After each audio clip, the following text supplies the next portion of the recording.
Zazen é uma coisa incrível. Eu venho aqui ler esses textos de Dogen, porque Dogen gostava, sabe de fazer o quê? Zazen. Até a morte ele fez zazen. Ele morreu novinho, com 54 anos de idade, uma criança. Eu tenho 75.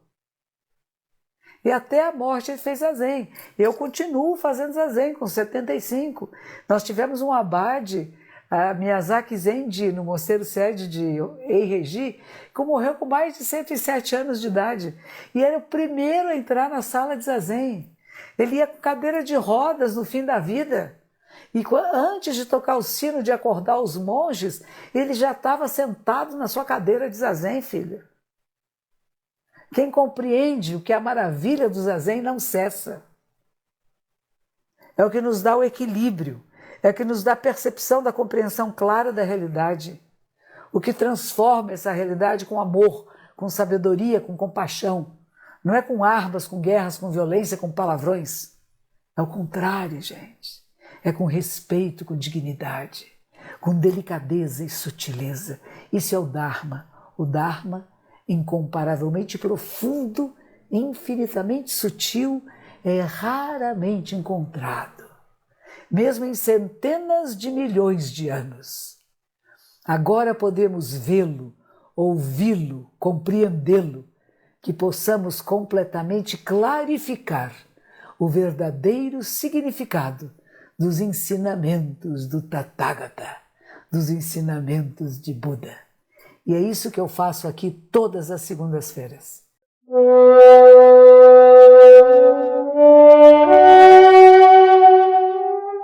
Alguns de vocês não sabem disso e eu vou explicar. A ordenação monástica se chama Shuke em japonês. E Shuke significa abandonar a família, sair da família, sair da casa de uma família, de um grupo restrito, de uma tribo. Porque quando você sai do pequeno, você entra no imenso. Então, o hábito monástico, ele não é apenas um pano de 2 ou 3 metros, é aquilo que foi transmitido de geração em geração pelos Budas ancestrais, é o corpo, a pele, os ossos e a medula dos Budas ancestrais. Da mesma forma, a tigela de comer, porque quando você faz o voto monástico, você se compromete de apenas comer dessa tigela, que em sânscrito é chamado de patra, que pode ser chamado de hotsu, em japonês se fala oryoki. É uma tigela sagrada, porque só os seres sagrados daí se alimentam. É a tigela de Buda, porque desta tigela apenas Budas se alimentam. Não é um pedaço de madeira comum, não é um pedaço de cerâmica comum ou de ferro. É o recipiente de onde Budas se alimentam. E os alimentos colocados aí são sagrados, porque são alimentos que se tornam corpos Buda, mentes Buda, ações Buda, palavras Budas e pensamento Buda. Não são nem bonitos nem feios, nem antigos nem novos. Essa é a interpretação de Dogen Zenji-sama sobre as tigelas monásticas. Atualmente no Japão temos 5 tigelas, uma maior, que é esta chamada Oryoki, dentro dela tem uma outra, dentro dela tem outra, outra e outra. E elas formam a linhazinha de 5 tigelas, porque no Japão nós não misturamos os alimentos. A tigela maior, a primeira, contém o arroz, porque no Japão o arroz é a fonte da vida, é a base da energia vital. Atualmente, nos grandes mosteiros tem-se usado arroz integral, e de manhã cedo é uma papa de arroz integral, bem aguada. E como que isso se deu? Porque quando haviam poucos monges, havia mais arroz. Começavam a chegar mais pessoas e eram todos bem-vindos. E se não houvesse arroz suficiente, punha-se mais água. E havia momentos nesses mosteiros antigos em que bebiam água de arroz, porque não havia mais nem arroz. E o arroz era doado por leigos, por fazendeiros, por agricultores que apreciavam os ensinamentos de Buda. Não era comprado por trabalho, não era trocado por outra coisa.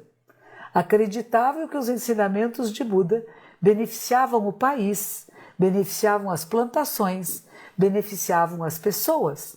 E por isso os agricultores levavam alimentos aos mosteiros, para que os monges ficassem saudáveis.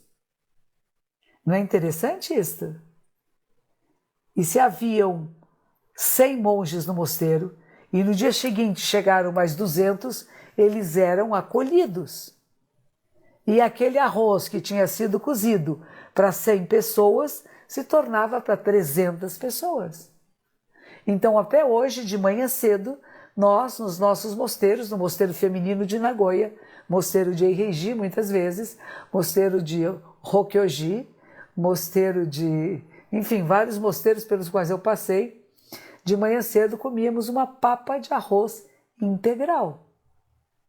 Às vezes mais aguado, às vezes mais sequinho, dependendo de quem cozinhasse. E nisso nós ponhamos um pouco de gergelim com sal, gersal, chamado aqui no Brasil, e às vezes tinha uma ameixa salgada. Essa ameixa que é colhida ainda verde e aqui misturada com erva tissot, uma erva que vai deixar ela avermelhada e com bastante sal, que é a maneira que a gente alimenta, porque o arroz é cozido só com água.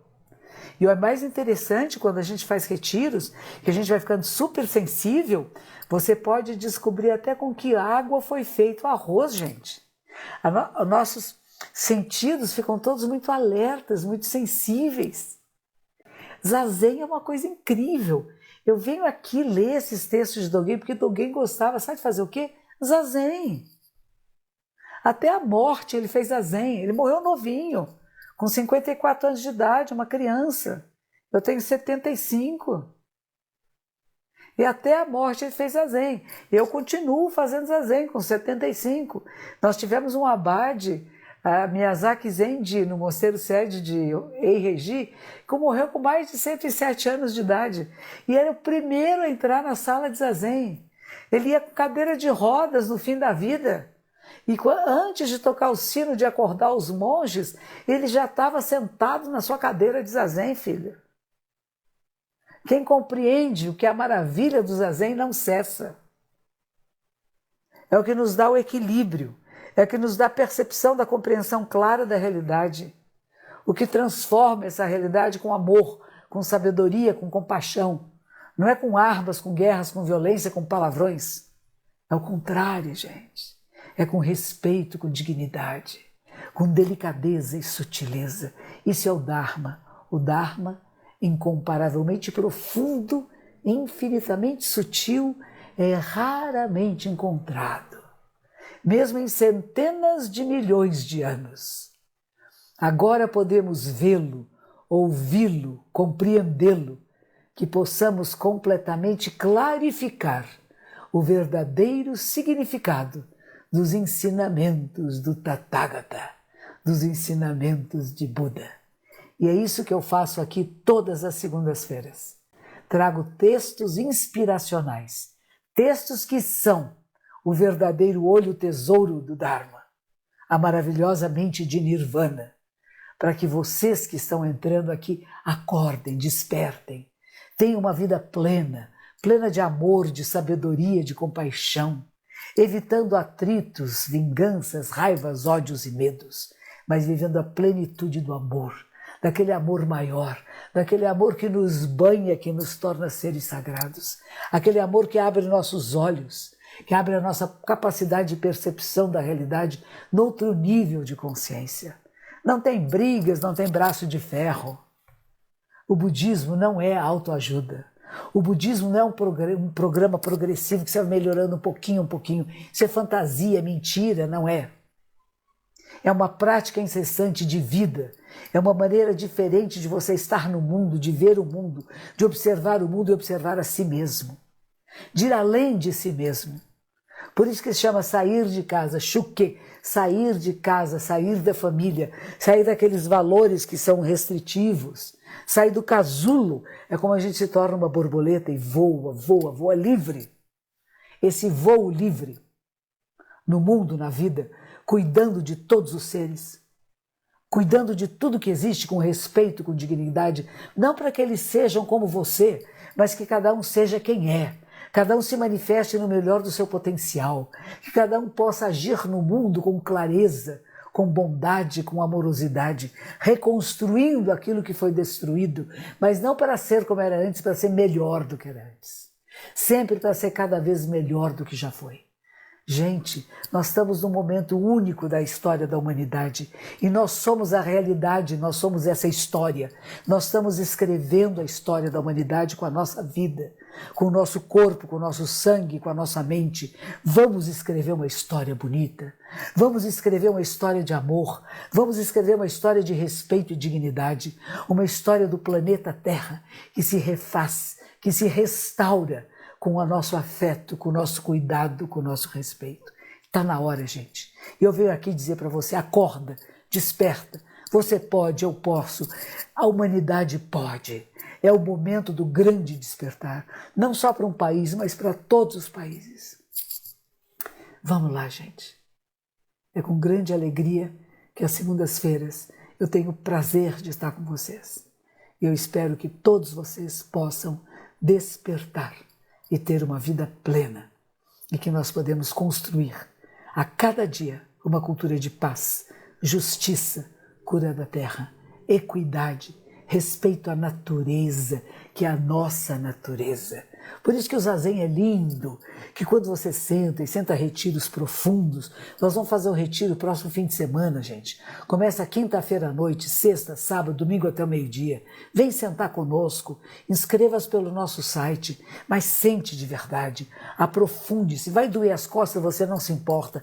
Vai doer a perna, você continua. Você não desiste, você vai ficar em silêncio, não vai ver televisão, não vai ler livro, nada. Vai sentar em frente de uma parede branca e vai ver como essa parede branca se transforma no universo inteiro. Todo o seu passado, o seu futuro e da humanidade vai estar desenhado nessa parede. E você vai estar presente no agora, inspirando e expirando. E que cada inspiração sua receba tudo que há no mundo. E cada expiração retorne com afeto, com compaixão, com sabedoria ilimitada. Isso é a nossa prática. Nós nos tornamos filtros da realidade. Nós recebemos tudo que possa vir, mas nós não mandamos de volta nada que seja nocivo e prejudicial. Pelo contrário, a gente só manda aquilo que é benéfico, para que todos os seres possam despertar. Que assim seja. Que os méritos de nossa prática, os frutos de nossa prática, se estendam a todos os seres, todos, sem exceção. E que todos possam se tornar o caminho do despertar. Cada passo, cada gesto, cada movimento, cada pensamento, cada palavra, não é nada mais do que o despertar de um novo Buda. É um velho Buda que nasce no novo Buda. E é sempre um Buda, nos 3 períodos de tempo, passado, futuro e presente. Obrigada por compartilhar. Obrigada por estar aqui conosco. Mais de 1.300 pessoas ouvindo Mestre Eihei Dogen, que viveu de 1200 a 1253. Um gênio, um místico realista, um grande monge, um poeta, um escritor, um filósofo, um grande pensador, que nos inspira ao bem para todos os seres, seguindo que os ensinamentos de Siddhartha Gautama Shakyamuni Buda. Boa noite. Prazer estar com todos vocês. Sempre aqui e agora. Todas as segundas-feiras, 20h30, neste mesmo Instagram. Até breve.